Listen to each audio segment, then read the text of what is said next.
رسول الله صلی الله علیه وسلم فرمای چې د قیامت ورځ شي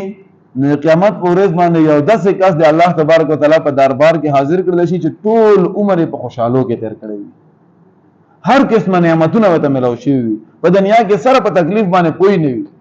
محلونه وي، خزا بچي، جایدادونه هر څه خډیر تیر، خو لیکن دغه انسان تعلق دی الله تبارک وتعالى سره نه وي جوړ، الله سره وی تعلق کمزور وي یا سره وینا د الله نافرمانی وي کوله. نو چې کله قیامت ورځ شي د قیامت په ورځ باندې الله تبارک وتعالى یو ملائکه ته حکم وکړي چې د انسان په جهنم کې یو چکر ورکا، عذاب نه صرف چکر. نو چې کله هغه ملائکه د الله د حکم مطابق د انسان له جهنم چکر ورکی واپس راولي، نو د انسان هغه جهنم د ګرمایش او د عذابونو د وجه نه دومره سخت حیران او دومره سخت پریشان شوی چې الله تبارک وتعالى دنه پښتنه وکړي چې تا دنه مخکې څه خوشحالي لیدلې په دنیا کې، د انسان دومره سخت ډار شوی وي جهنم د وجه نه چې دنیا ټول خوشاله وي ته نه هېری وي، او د انسان وایي چې الله پاک زه خوشحالي سره پیژنم هم نه چې خوشحالي وي څه دومره سخت جهنم د وجه نه ډار شوی وي. هغه دا شان دی او بل کس په دنیا کې کله وی دیاړي کولا، کله وی بچي بیمارو، کله نور تکلیفونه، خو لیکن دغه تکالیفو باوجود د انسان د الله سره تعلق مضبوط وي، د الله نه شکر وی نه وکړي، دغه انسان الله تبارک وتعالى یو ملائکه ته حواله کی چې د جنت یو چکر ورکو بیا راواله، نو هغه ملائکه د الله د حکم مطابق د انسان له جنت چکر ورکو واپس بیا راولي. الله پاک دې پښتنه وکړي چې انسان په دنیا کې باندې څه تکلیف راغله، څه پریشانی راغله، نو دا انسان یو جنت ته وځنه دومره خوشحال شوی وي چې هغه جنت لیدلې، محلونه لیدلې وي، یا نهرونه لیدلې وي، او دومره زیات خوشحال وي چې د انسان ته ورستونی غمونه سره یاد نه وي. دا الله تاسو ارزو کې الله پاک دې سره غم پیژنم نه تکلیف پیژنم نه،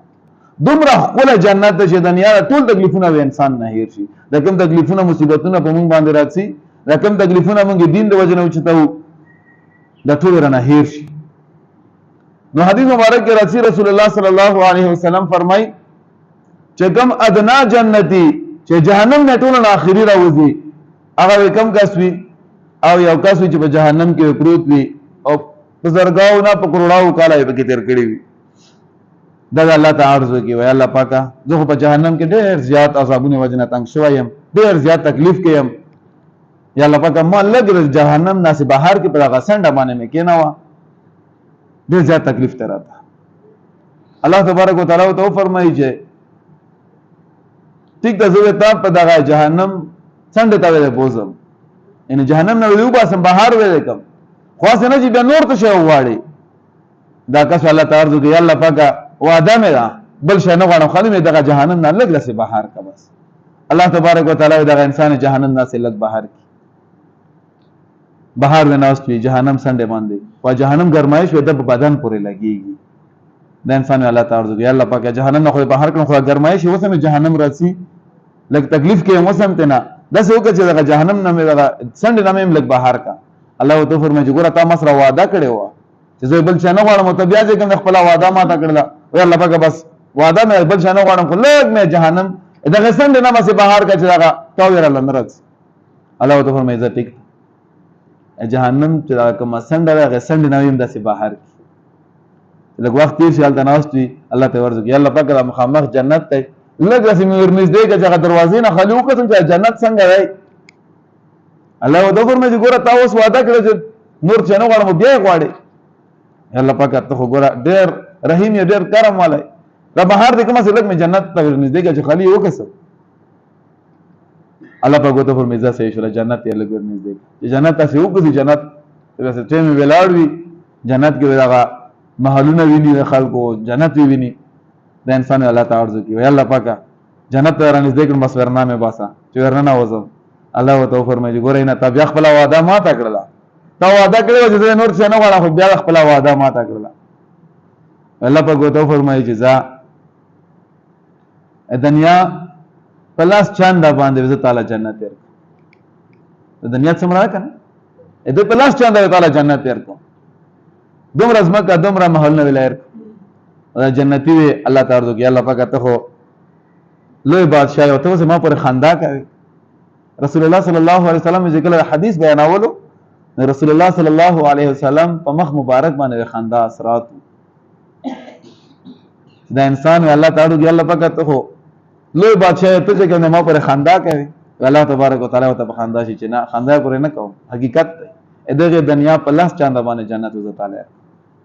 دا کم کسلا هغه کسلا چې جهنم نه ټول نه اخیری راوځي هغه انسان ته دغه دنیا په لاس چاند باندې جنت ملاويږي اوس چې کوم انسان الله سره تعلق ساتلی وي د الله نافرمانی نه وی کړي حقوق الله او حقوق العباد خیال ساتلی وي نو انسان ته څومره لوی جنت ملاويږي اوس یو انسان په ذهن کې خبر راشي چې مړه په دمر غړ جنت خالق کوي ته شي دا چې کله سلال دلال شي بیا د پته لګيږي چې کله هغه جنت ولا خایست ویني جنت محل نو ویني بیا سړی چې را کاش کې نورم زیات لګ نورم زیات زما عزت مند جنت ډیر زیات خپل خو جنت الله تبارک وتعالى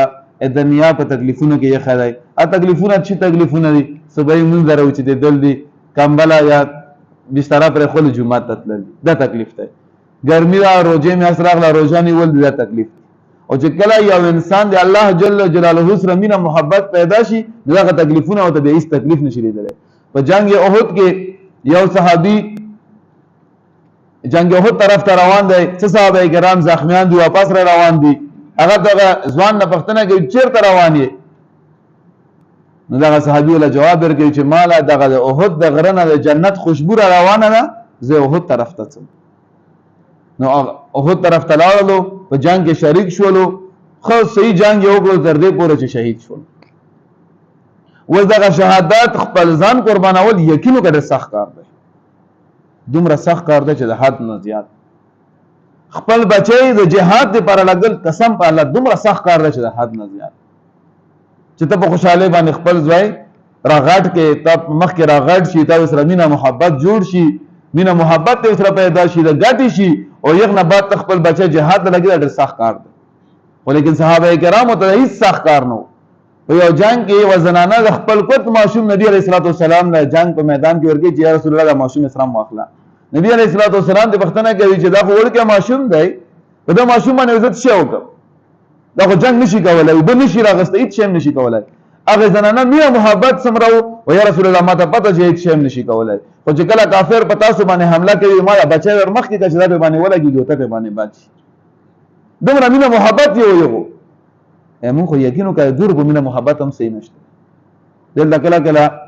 مجاهدین راشي چنده غواړي الحمدلله دغه زینا کله خپنی دي او زه اوراله ټول علاقې خبره کوم چې مون په علاقې کې ډېر خلک شته چې مختلف قسمه پروپاګاندا جوړي کی مړه دا په باندې ځان لا